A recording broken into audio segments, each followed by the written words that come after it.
Hello friends, welcome to our channel Samayal Sambavam. இன்னைக்கு நம்ம சமையல் சம்பவம் சேனல்ல என்ன சம்பவம் பண்ண போறோம்னா அகைன் நம்ம ஒரு சிக்கனை வச்சு தான் ஒரு ரெசிபி பண்ண போறோம்.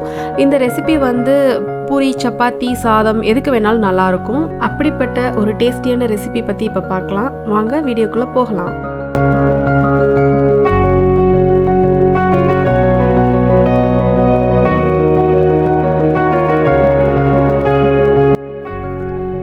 இந்த சிக்கன் ரெசிபிக்கு தேவையான இன்கிரீடியன்ஸ் என்னென்னு பார்த்துடலாம்.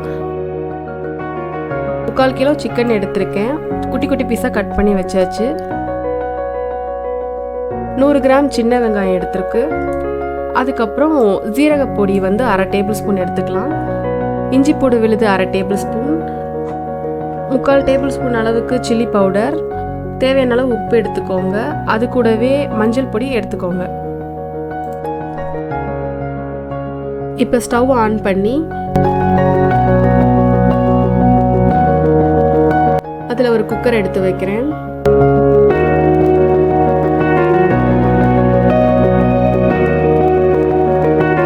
டேபிள் ஸ்பூன் எண்ணெய் ஆட் பண்ணிக்கலாம்.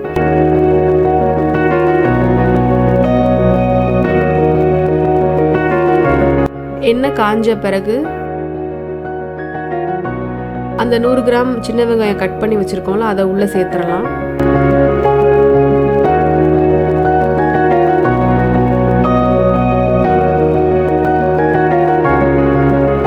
வெங்காயத்தை நல்லா கோல்டன் ப்ரௌன் கலர் வர வரைக்கும் வதக்கிக்கலாம். இப்போ வெங்காயம் ஓரளவு நல்லா வதங்கிருச்சு. இப்போ இதில் இஞ்சி பூடு விழுது ஆட் பண்ணிக்கலாம். இஞ்சி பூடோட பச்சை வாசனை போகிற வரைக்கும் இதை நல்லா வதக்கிக்கணும். இஞ்சி பூடு போட்ட பிறகு கிண்டிக்கிட்டே இருக்கணும், இல்லைன்னா அது பாத்திரத்தில் அடியில் ஒட்ட ஆரம்பிச்சிடும்.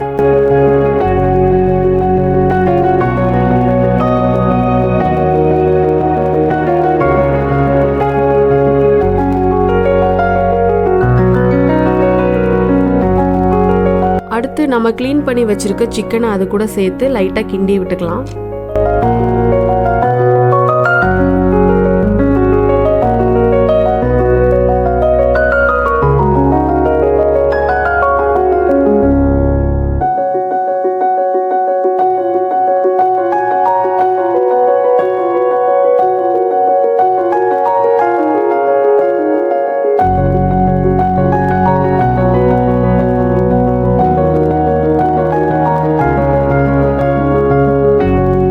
இதுக்கப்புறம் நம்ம மசாலாஸ்லாம் ஆட் பண்ணிடலாம். மஞ்சள் பொடி ஆட் பண்ணியாச்சு. அது கூட மிளகாய் தூள், இது லைட்டாக ஒரு கிண்டி விட்டுக்கலாம்.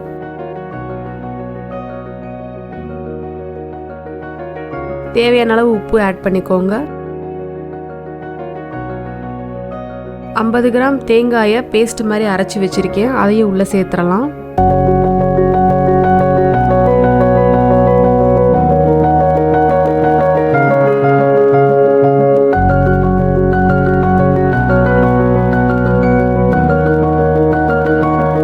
தேவையான அளவு தண்ணி ஊற்றி வேக வச்சுக்கோங்க.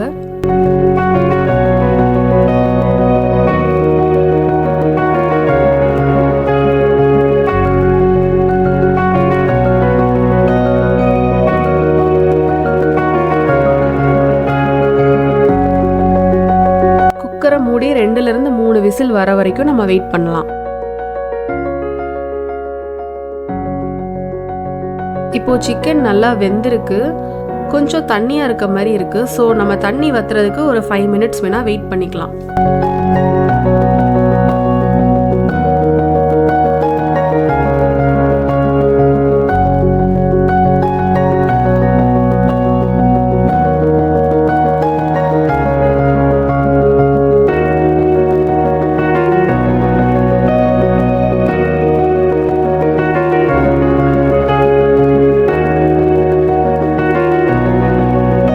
தண்ணி நல்லா வத்திருச்சு, எண்ணெய் பிரிஞ்சு அந்த டெக்ஸ்சர் நல்லா இருக்கு. இதில் நம்ம ரோஸ்ட் பண்ணி வச்சிருக்கிற ஜீரகத்தூளை உள்ளே ஆட் பண்ணிக்கிறேன். நான் 0.5 டேபிள் ஸ்பூன் ஆட் பண்ணிக்கிறேன். இப்போது சிக்கன் கிரேவி ரெடியாக இருக்குது. இந்த சிக்கன் கிரேவியை நீங்கள் சாதம், அப்புறம் இட்லி, தோசை, சப்பாத்தி, பூரி எது கூட வேணாலும் சைட் டிஷ்ஷாக வச்சு சாப்பிட்டுக்கலாம். ரொம்பவே நல்லாயிருக்கும்.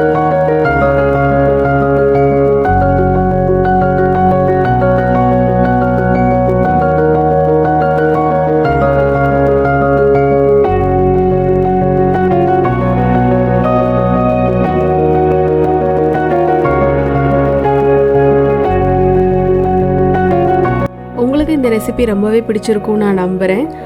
உங்களுக்கு இந்த ரெசிபி பிடிச்சிருந்தா நம்ம சேனல் சமையல் சம்பவம் நீங்கள் சப்ஸ்கிரைப் பண்ணிக்கோங்க. தேங்க்யூ ஃபார் வாட்சிங்.